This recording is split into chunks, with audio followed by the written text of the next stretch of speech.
Hi, thanks ever so much for inviting me over. Adele got in touch with us because our group has been going for since 2008, Primer. It's a group of patients and public involvement people working with researchers over in Manchester. I actually live in Leeds, so I'm all the way over from Leeds, and thank you very much, Breda, for sorting out all my travel over here. She's fantastic, and it couldn't have gone better for me. Right from taxi from home and help through the airport and everything. The only thing she could have done is to have like someone like Harrison Ford coming with me. But she did manage to get the taxi driver to chat me up. 2 men at the bar last night to chat me up when I was having my lunch, so my meal. So it's been fantastic so far. Thank you, Breda. I'm also really excited to be here to share things to do with our group. I'm so proud to be part of Primer, and I'm really proud to be here at the start of your group as well. People from Primer are sending their best wishes to you because they'd like to have some sort of link up, which would be brilliant, so we can sort of like work on each other's ideas, and they're all very excited that I've been asked to come over. So I'm going to share a bit about my experiences of public involvement, and yeah, tell you a bit about me really. So, okay, so me first of all, Carol Bennett. I'm 57. I'm a ex-primary school teacher.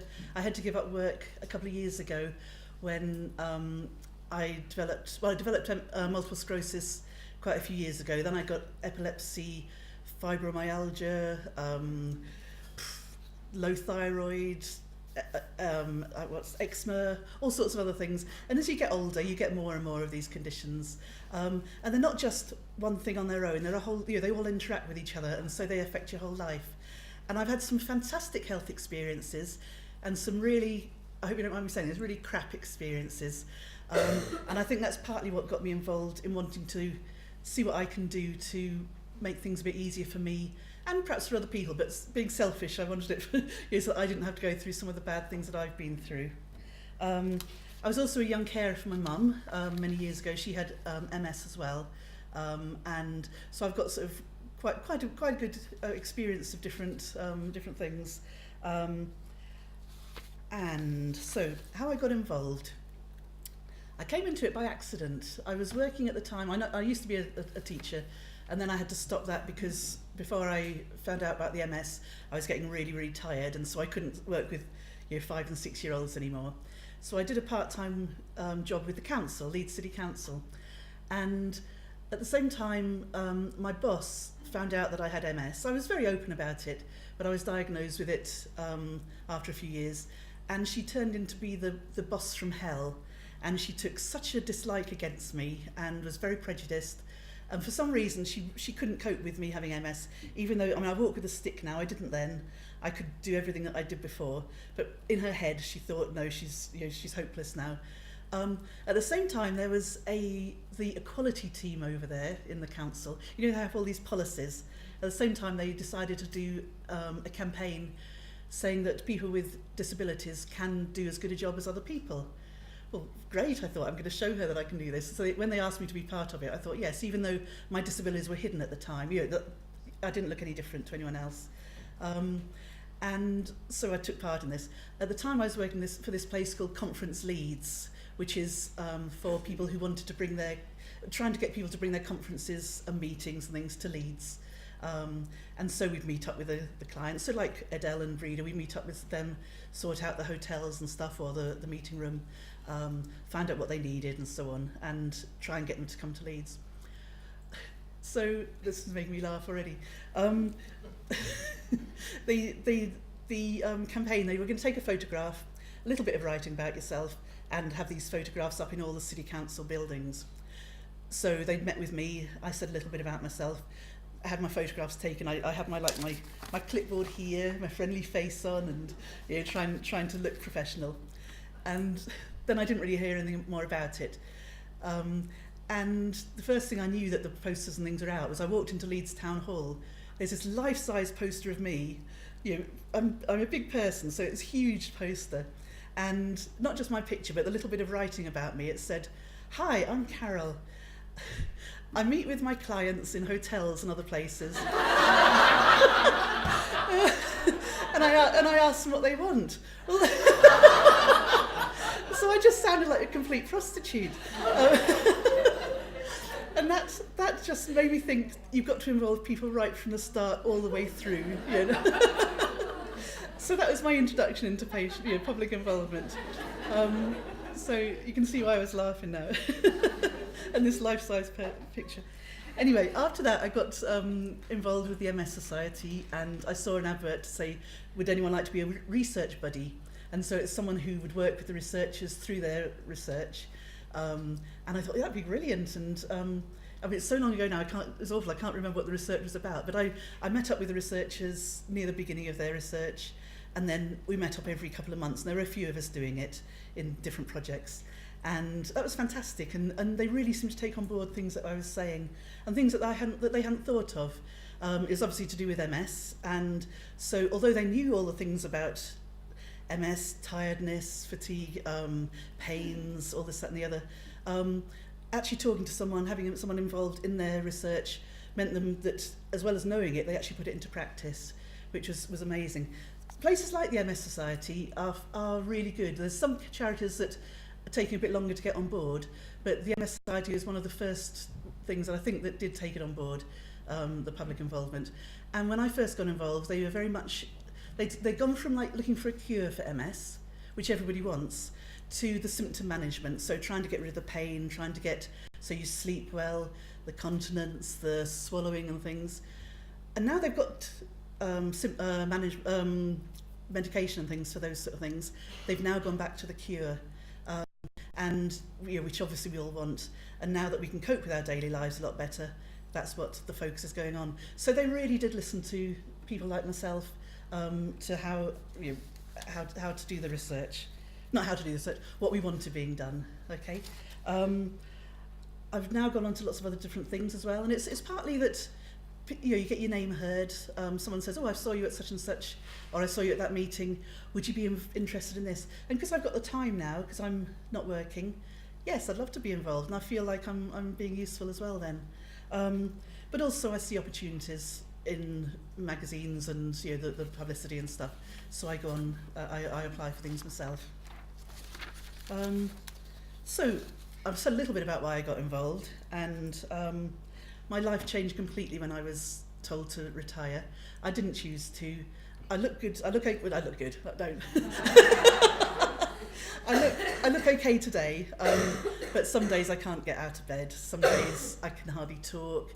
My mind goes all over the place. Yesterday when I got here, I just had to sleep because I knew that I was going to be busy today. So my life has changed completely. I felt completely on the scrap heap, not being able to do what I used to do. I can't go walking in the Dales anymore. Some of my friends have sort of gone by the board because they found it hard seeing me getting the progression with the MS and the epilepsy and all sorts of other things that were going on. But now with this involvement, I can actually see that I am like a useful person again. It sounds cheesy, but it is so true, and a lot of people that I've spoken to who are involved feel like that as well. You feel you're using your brain, you feel you've got a place in this world, not just I'm on benefits, which I've never been in my life, but I'm actually doing something now that does some good, and I can see that things that I say do actually make a difference. And also important for me, something positive is coming out of the negatives. I don't want all these health conditions. I never asked for them, but at least I can do something good. And again, it sounds cheesy, but it is very, very true. It's great fun. I'm meeting all these people, coming to Ireland. I don't often do that. It's normally at Birmingham, but it's so much fun. It's interesting. So many different new opportunities, and my confidence has grown, from I can stand and talk in front of you lot of people, whereas before it's like, I'd be sat there thinking, I wouldn't dare get up, and it's been fantastic for me. Loads of different opportunities. It's not all been amazing. There are challenges. This slide here is quite small, but it says a little bit about the challenges, and on the right hand side it shows you things that can be done about those challenges. I'm just going to say a bit about the challenges. It can be a tick box, we've heard this already, and that's very true. People need funding for their research, and now on a lot of forms it says, have you contacted have you got a patient and public involvement group? Yes, we have, and that's it. So it really is a tick box sometimes. I'm very lucky the places that I've been involved with, they have included us a lot more. And also if they haven't, it's like, oh, well, yes, you've talked to me now. What about, moving on? And so you can sort of slowly get through to people, really. It is those very sort of like small steps to start with. Time commitment is a big thing. And as I say, I'm not working, so it doesn't matter so much to me. But I came here yesterday, I've got today, tomorrow I'm on my way back. Big chunk and energy, but fantastic as well, and I find it so worthwhile. Sometimes you don't hear what's actually happened in the research, so when you've given a huge part of yourself, not to hear anything is not so good. So to hear Mary saying earlier on about sending out like birthday cards and stuff like that, it's just fantastic, and it's a little tiny thing, but it does make such a difference. And a thanks at the end, perhaps have you acknowledged in the research saying the patient and public involvement people, not necessarily by name, but if you've got your name that's even better, but it doesn't matter, it's just as long as it's been acknowledged. And it can be very daunting at times. I remember the first primer meeting I went to, and you know how when you go to a meeting to start off with, you try and be like, well, you're scared, aren't you, when you first turn up to something, and you sort of sit there like, ooh, quiet. And the researchers at that meeting were saying all about things that I knew about. So one was about depression. I suffer very badly from depression, and just not long before that, they changed my medication over. So my depression went withdrawal symptoms, and I was going to kill myself, which sounds awful, but the changeover in medication made me want to drive at a brick wall really fast. So I knew about that. And I'd been a young carer, which the people were talking about as well. I'd been for my mum. So when I was saying about that, I started crying. This is my first meeting, remember. And then the next thing, it was a research thing about chronic kidney disease and continence problems. Well, MS, continence. I'm all right at the moment, by the way. But so all these things. So I was like giving a little bit for everything. And I came away from there on the way train back to Leeds, where I live, thinking, my goodness, what are they going to think of me? This strange woman turning up, suicidal, depressive, with continence problems. They're never going to have me back again. But the fact that I'd given myself, and they were so welcoming there and so understanding, and the researchers said that has really helped. The fact that you've shared your things with us, even though it might have been difficult, has really helped us with our research. So, okay, some things I've been involved with. There's 2 slides of these. I'm not going to go through them all because there's a lot of them. And as I say, I started very small. I started from that campaign and then a few MS things. But my goodness, when I was writing these things down for this conference, I couldn't believe that I'd done half of these things. The thing that I'm probably most proud of is being I'm chair of Primer now, the primary care group in Manchester. And being chair of that and seeing how everybody else is involved, it's been fantastic for me, and the way the researchers keep coming back to us for more ideas and help and so on. I'm also really proud of being involved with the MS Society and seeing how things that I've done with them has actually changed things. I review some of the publications, and we won an award for one of our publications, and we were invited down to London to the British Medical Association, and I was the only although it's a patient publications, ours was the only one where they invited a patient down. Everybody else was the researchers or the big managers. Nothing wrong with them, but no, I was the only patient. So our one, we were nominated for it, and our one won, and so we went, yes! And had to come up onto the stage. I was right at the back. I thought, I can't go up there because about 6 steps up onto the stage. And I thought, sod it, sorry. I've won, we've won. I'm going to get up to that stage. So it took about 10 minutes for me to get up onto the stage. But it was fantastic. And so I was very proud of that as well.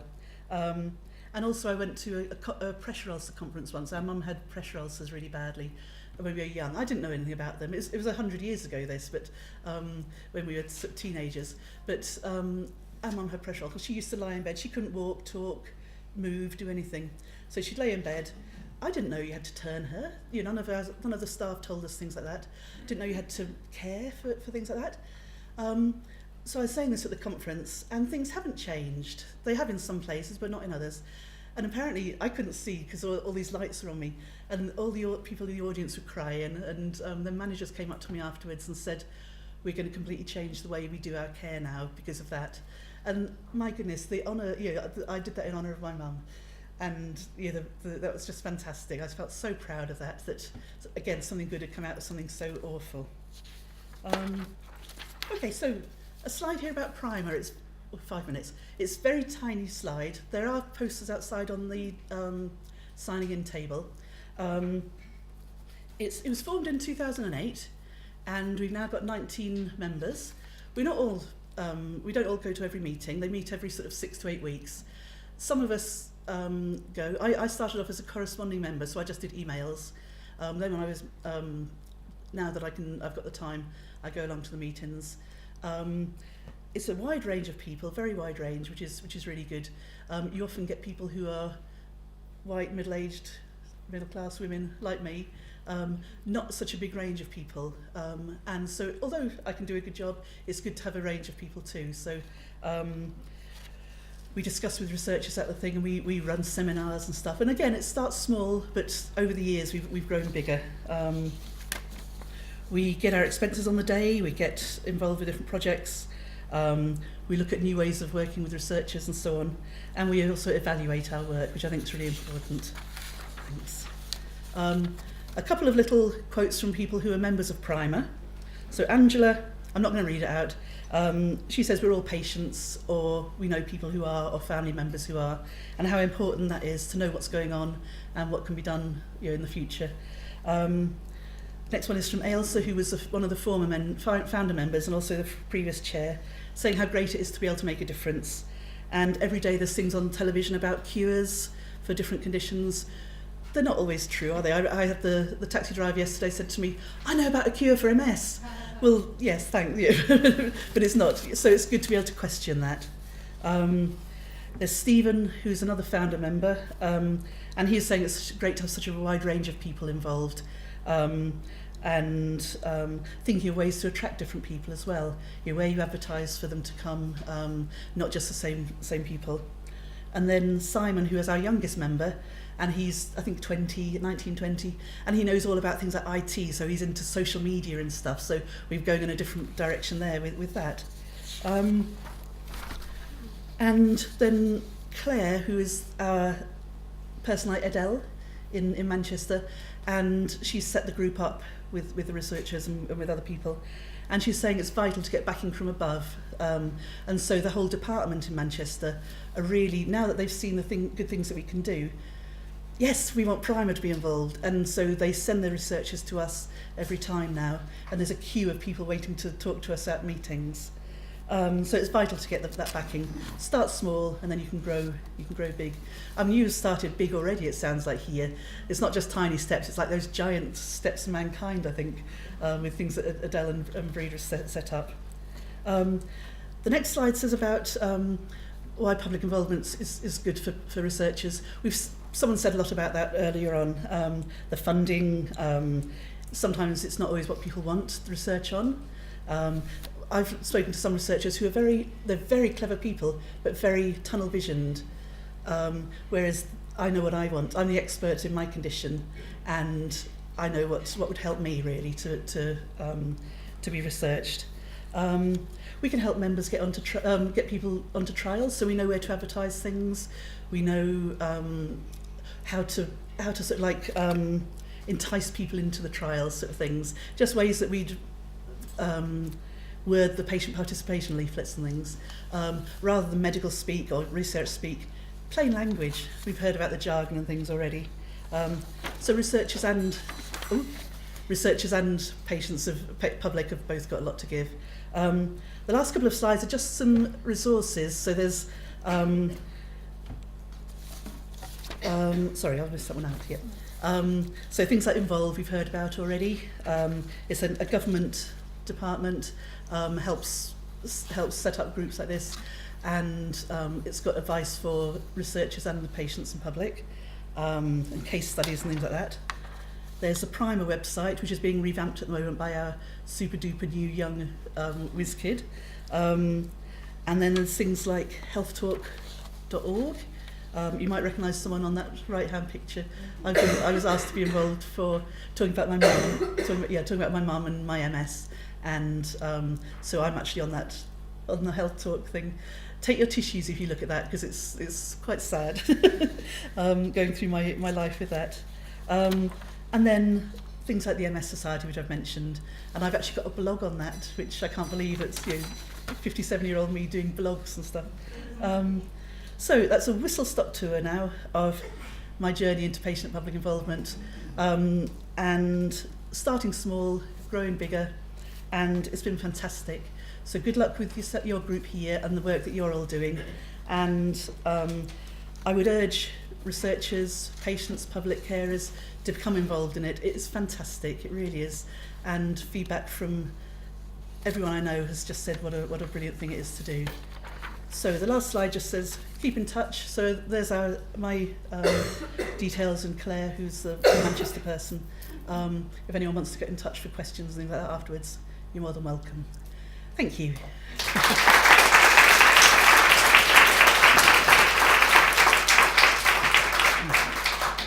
Thank you very much, Carol, for the inspirational talk. We have a few minutes for some questions, if anyone has any.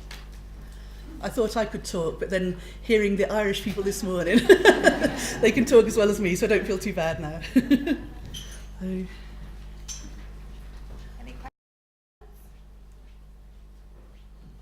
Jack? Hi, Carol. Hi. Thank you so much for your presentation. Oh, you're welcome. I think we hear a lot about the effects that being more involved has on the patient or on the Yeah. public. Do we ever kind of measure or even show the impact it has on the research? That's interesting. I mean, I think there is some research going on, but very little bits. But also it's a lot of hearsay. The researchers come back to us time and again saying, you've really, really helped us with with your comments and things. Please, can you be involved in the next session? Sometimes it's upsetting for them. Like things like the I'll go back to that continence thing. It's embarrassing talking about it, and so they don't want to necessarily ask things. But when they see that it does help the patients, that they don't mind talking about things. And like when my mum was poorly and my symptoms and things now, I think that having someone for them to talk to afterwards, for you're higher up in there, perhaps having a buddy or something like that to help is important, so they're not just feeling on their own, because it can be awkward, so having someone to turn to in that. But also, I think it's word of mouth a lot of the time at the moment. They are doing research, as I say, but tiny little bits to start with. So, yes. Molly?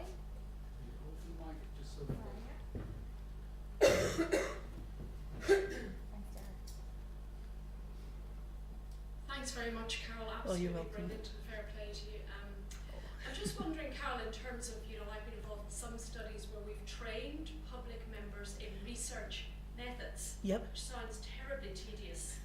And I just wonder, in terms of, have you ever engaged, you're obviously an educated person, but maybe you don't have a background in research No, methods. I haven't. You're right. Is that something, do you have any views about that?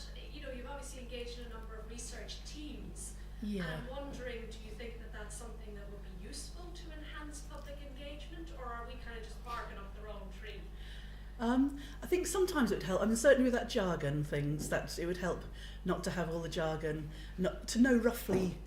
When you first involve someone, tell them a little bit about the project, where that sits within the organisation, and so on.